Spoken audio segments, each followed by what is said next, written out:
demostración de cómo funciona, ya que estamos hablando de... Vamos a ver si el equipo está listo.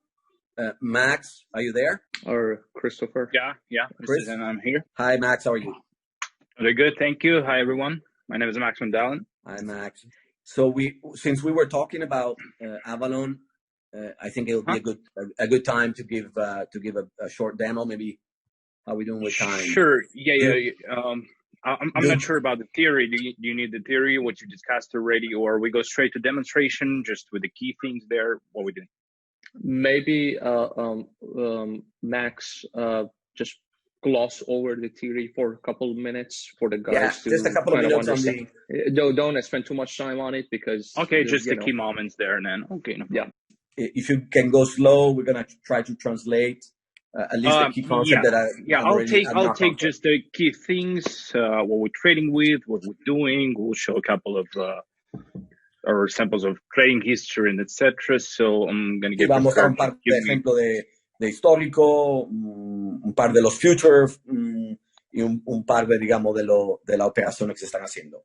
Él va a compartir la pantalla. Bueno, esos serán un par de slides.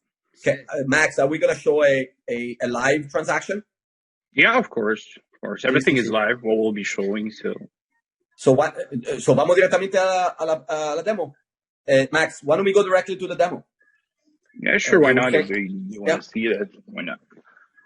So we'll show you just one of our strategies, which we're using for our Avalon engine. Esa es una de las estrategias que estamos usando para el motor de Avalon. Vale. Go ahead, Max, and I'll jump in. I'll try to translate over your voice so I don't lose any of the words. Do you have something that you can point? ¿Lo podéis ver? ¿Podéis ver bien la pantalla? It should be there. If you can see the pointer, just let me know. Okay, genial. Let me just, can I go ahead? Yep, go ahead. So here we'll have a look at open positions between 3 different exchanges, which we're using for this current strategy. You guys will be able to see here our balances, our trading history, some of the executed deals, and over 200. So podéis ver posiciones abiertas en las plataformas y podéis ver las operaciones que se están haciendo. Over. So we're going to start with BitMEX, and we'll have a look here at example of working strategy of our portfolio. Vamos a empezar con BitMEX y enseñar un poco la estrategia que usamos para nuestras operaciones.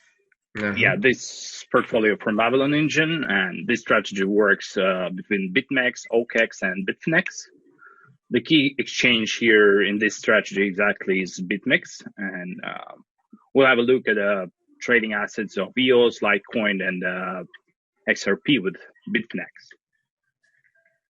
Sí, básicamente el enfoque ahora vamos a tenerlo en BitMEX, aunque estamos haciendo en nuestro portafolio se usa las 3, lo que vamos a ver hoy son 3 plataformas. So you can see here our open positions, and esas son las posiciones abiertas. What we're going to do is we're going to choose one of those or any of them, and we're going to compare it to the open positions of Bitfinex. So, for example, vamos a abrir esa operación y compararla con Bitfinex, ¿no? Eso es. So, for example, here's EOS M20, which means it's a future. You can see here future. The size of the quantity of the contracts, the price we're entering. If we go to Bitfinex, you can see the same position is open here, which is right now is red, but it's fine. It happens. If we'll go back, we'll see another position here opened, which is Litecoin M20, which is also future. For this quantity of contracts, we go back to Bitfinex, and we can see the same open here. Estamos viendo la misma operación de eso otro future. In Bitfinex. And absolutely the same thing is open here in chart, which is also the future. This one, XRP M20. We can also compare it to Bitfinex, and we'll see the same quantity of contracts is open here. So here you can see the balances. Let's go to our account. We'll show you some transaction history here. So just aquí ves un poco el histórico. I don't know, was it mentioned or not that the platform works for a lot of time, and we have contracts open like and deals executed since 2019. And as you can see it here, so there are a lot of transactions. And está funcionando no, eso no lo thanks Max, that we didn't say actually. Hemos estado haciendo operaciones desde el otoño de 2019. Antes creo que dije un año, pero es menos de un año. Aunque es el trabajo. Max, when did we start with the work on Avalon? 2 years ago? Yeah, it was actually launched in September of 2019 on the platform itself. So yeah, no, o sea que sí empezó. No, but when did we start? When did we start working on the development? 2017. The development was started. 2017 es cuando empezamos. 2017. Sí, el verano de 2017 es cuando empezamos el desarrollo, pero la operación es desde el otoño de 2017. ¿Desde el principio habéis hecho el trading con apalancamiento? O sea, perdón, el arbitraje. Sí, desde noviembre, desde octubre-noviembre. For spatial, okay, go ahead. I'm sorry.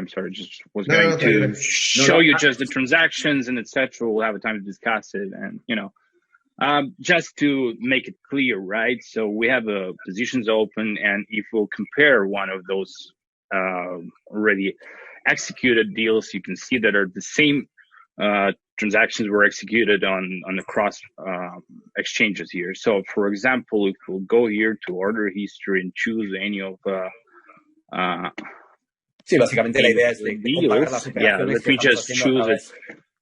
For example, that one here from May 22nd, where we can go. Esa del 22 de mayo, por ejemplo. Let's say, I don't know, we can choose any. Let's say that one here from May 20th for future Puerto Rico. So we can see the order price here, the full price, and etc. If we go to Bitfinex, let's check it one more time. So it's May 20th. We go here and we actually, what was that? Was May 20th, right? May 20th, yeah. El 20 de mayo. 20th. Let's find it here. May 20th. What was it? Was executed here, I guess. Hold on a second.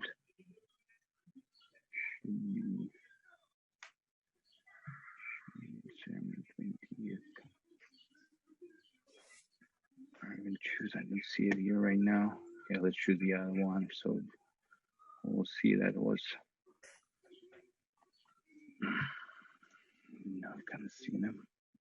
Okay, let's go with that one for May 16th. It's the same. May 16th, 2350.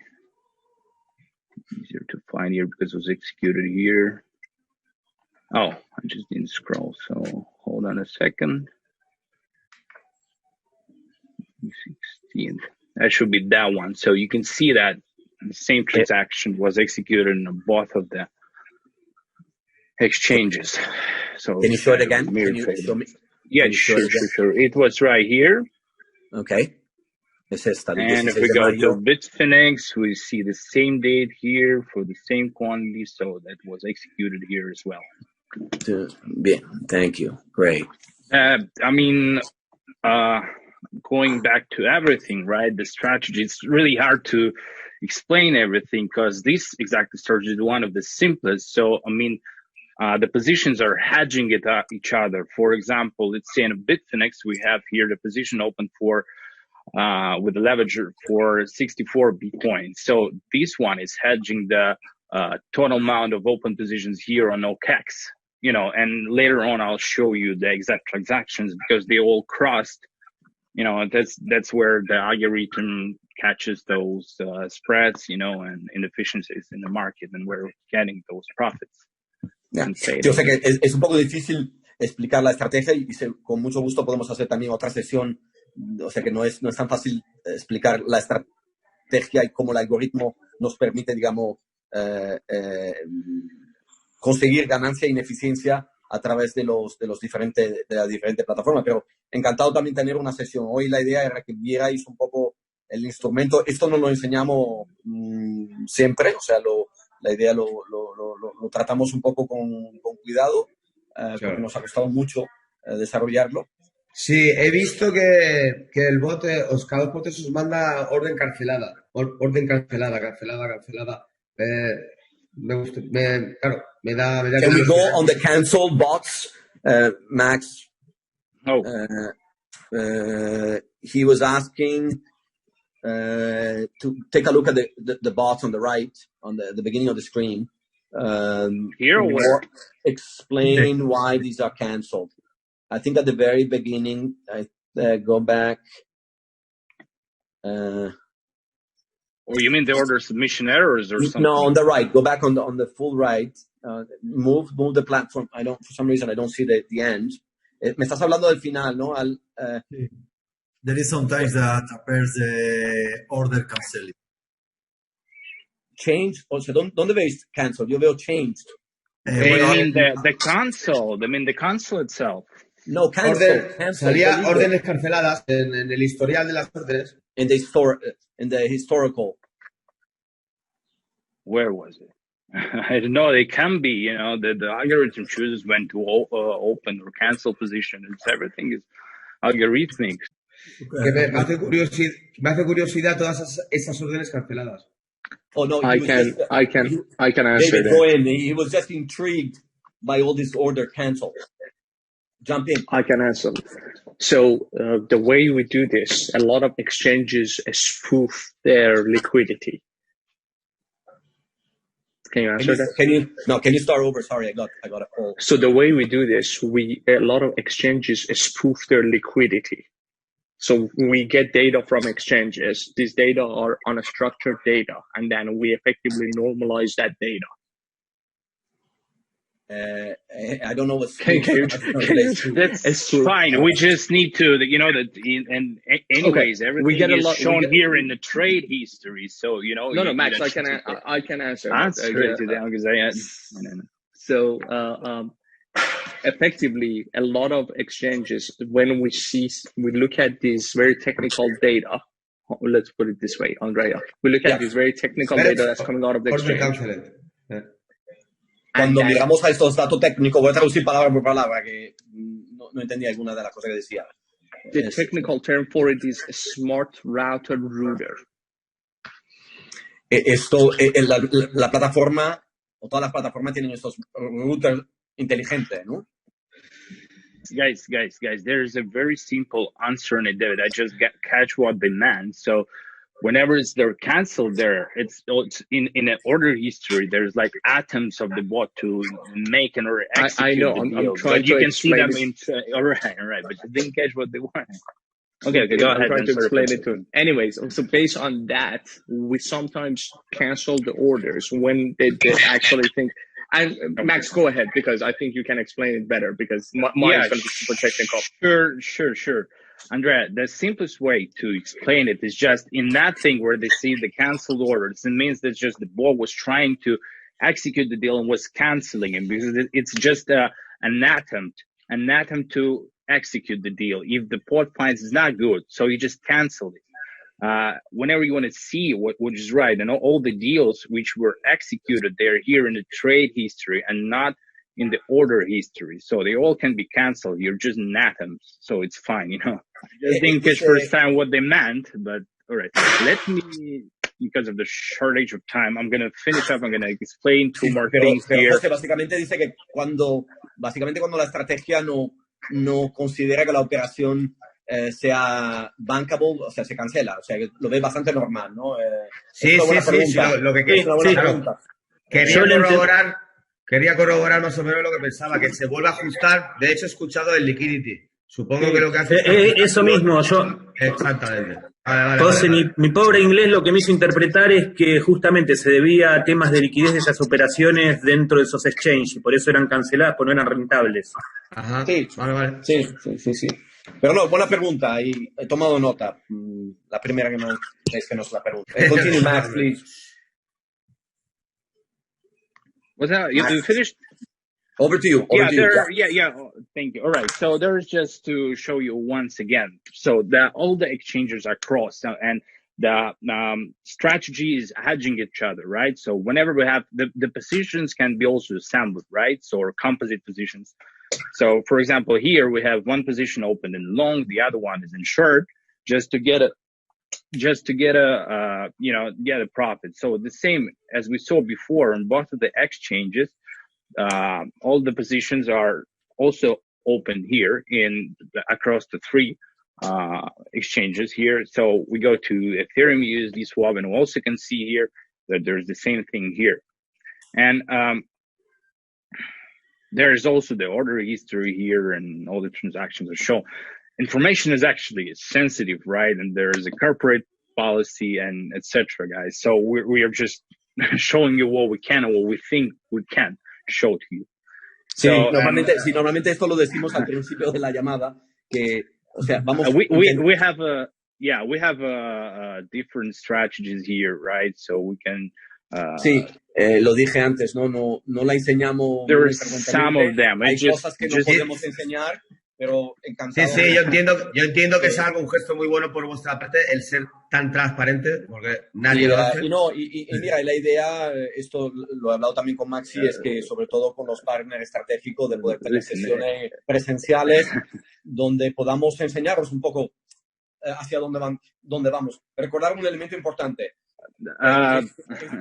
Okay, I'm going to tell them more about the avalanche control, about the Grafana, how we use it, what we can see on indicators. Then I'll tell you some information about the console, and for now it's going to be more than enough because we're recording this and etc. So here is the Grafana. So here we have different indicators for our strategies. Let's say on the first chart, you can see the graph of our profit here. And this graph shows us our profits across different exchanges by the current strategy. Everything is in real time. And if we'll scroll from left to the right, you can see that the average daily profit differs from 0.2 to 0.523. So that's the indicator of a profit. The profit. Here, for example, el primer gráfico es el de la grafana de la rentabilidad y que es live también, en vivo. Everything is live. Yeah, we need to emphasize todo it can be changed. Creo que es difícil profundizar, pero me queda claro que sí. Me queda claro que sí. Una cosa, ahora me gustaría saber si todos los arbitrajes que hacéis son rentables. O sea, de cada 10 se ganan, o hay, por ejemplo, 1, 2 o 3 que se pierden. Buena pregunta. David or Max, either. All the arbitrage that we do are profitable? Out of 10, do we make money on all of them? Or do we lose money in 1, 2, or 3 of them? Listen, it depends on the day and on the current market situation. But all in all, in the end of the month, we have from 13 to 17% of profit. And the average daily profit is from 0.4 to 0.9% from the strategy. So I want to make it clear also, we're not every trade we do doesn't make a profit, right? In aggregate, sure, of course. What we do, David, sorry for interrupting you. There's a simple thing we can show here that we have, some positions are not in good shape at the moment. That's I fine. can show them that. Andrea, maybe just translate. For example, what happened? Max can show them the. Algunas transacciones que no son rentables, que no están funcionando. O sea que es obvio que la respuesta es no, claro que no todas son rentables. If you go to trade history here, you see that everything is green, right? So we have a profit here. But whenever we go to, for example, Bitfinex, right? So this position is in minus right now. Esta, por ejemplo, estamos perdiendo. Las que viste antes eran verde, eran todas It never means that we're earning. Son negativa. ¿Qué ratio de pérdidas más o menos hay? What's the ratio, guys? David, what's the ratio if we look at the historical last 3 months, for example, or month? 13 to 17%. Yeah, we were like repeating in. Entre 13 y 17%. Del 13 al 10%, o sea, una media del 15% de operaciones son fallidas, ¿no? Sí, correcto. Vale. No, perfecto. Can I continue? Yeah, please go ahead. Thanks, Max. So yeah, the second graph you can see here, it's just the last part. Just tell them that I'm not going to take more time of their time. So on this graph, you guys can see the spread between the Ethereum USDD, which is the tether on different exchanges using the current strategy. So again, everything you see is in real time, which helps us and, you know, just to monitor what's going on and what the engine is doing. I mean, using the bots. Perfect. And the next one? That's the discrepancy graph, and it shows the difference of balances with the current strategy. So it's a coefficient between exchanges. Using this chart, we understand when we need to level liquidity between exchanges, right? So to, you know. Yeah. So the fourth one is the internal identifier graph, and this graph signals us when our trading bot is reducing or gaining positions. So we can see it here. Sí, eso es básicamente el indicador de nuestras posiciones cuando aumenta, disminuyen, etc. And here is the live balance of Avalon. So it's an internal identifier of the current balance. Es el identificador interno de Avalon con el balance. And on the right, you can see the console. The console usually shows us the logs of current working strategy. Indicators change every second. Here our bot is looking for the best moment to enter or gain position using the current strategy of the algorithm. And just a couple of words. Yeah, I wanted to add just a couple of words about technical capabilities of the team. So our trading is carried out for 24/7. It's fully automatically under the supervision of the trading system. Adaptation of the trading strategy in accordance with current market parameters. It's also carried by the trading bots on their own design. Those were previously successfully used on fiat exchanges. The platform itself is constantly being refined, as well as the new strategies here are developed and new exchanges are connected. So we are adding them, we're testing the strategies, and then we put them back onto Avalon Angels. So it has a mic. Yeah, I'll finish. There's just a couple of more words. I think it's not needed even any translation. So the services are distributed between three different servers with a capacity of 24 to 48 cores. They're all located in Los Angeles, San Francisco, Munich. So this approach allows us to be completely secure, and we're sure that the infrastructure is secure. In order to gain unauthorized access and gain control over the system, the thief needs to get access to all three servers. So we're pretty secure in that point. And I think that's more than enough, Andrea. So I think so. Thank you for your attention. I gotta go. So whenever you need me again, just let me know. Okay, Mr. Zanon. Thank you so much, Max. Appreciate it. Thank you, guys. Sorry for rushing this. Thanks, Max. Max terminaba diciendo algunas palabras que obviamente el trading room es activo 24 horas al día. Seguimos perfeccionándolo y mejorándolo y invirtiendo en ello. Los servidores están entre Los Ángeles, San Francisco y Múnich. Es importante también decirlo, sobre todo David y yo venimos de mucha experiencia de ciber, con lo cual hemos invertido mucho en la seguridad, a lo mejor no tanto en el marketing, pero sí en la seguridad del producto, que obviamente no es un producto nunca final, ¿no? Se sigue refinando, mejorando, sí, claro. y le falta todavía mucho, ¿no? Pero yo creo que por eso digo, no tengo prisa, soy el primero en pedir disculpas cuando no sé cosas o no las tengo. Nos han robado también en pasado información, sabemos que el precio a pagar. Y nosotros lo que, en eso sí, también, o sea, para que todo lo que me preguntan aquí, yo quiero conoceros de personas, o sea, porque lo que somos nosotros. O sea, luego la tecnología buena la tienen todos.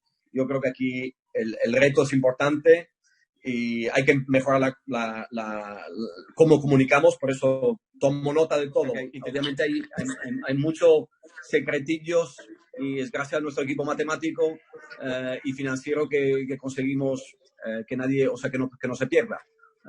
Aunque muchísimas gracias a todos. No intentemos tener una sesión sobre las fórmulas matemáticas y sobre los algoritmos porque esto lo discutimos cuando vayamos conociéndonos mejor. Ya os he enseñado lo que la mayoría no ven. Así que si no, también mi equipo me echa broncas. La razón número uno, y cuando alguien desconfía de mí, obviamente no me gusta porque yo todo lo que hago se basa en la confianza. Muchísimas gracias de nuevo a todos.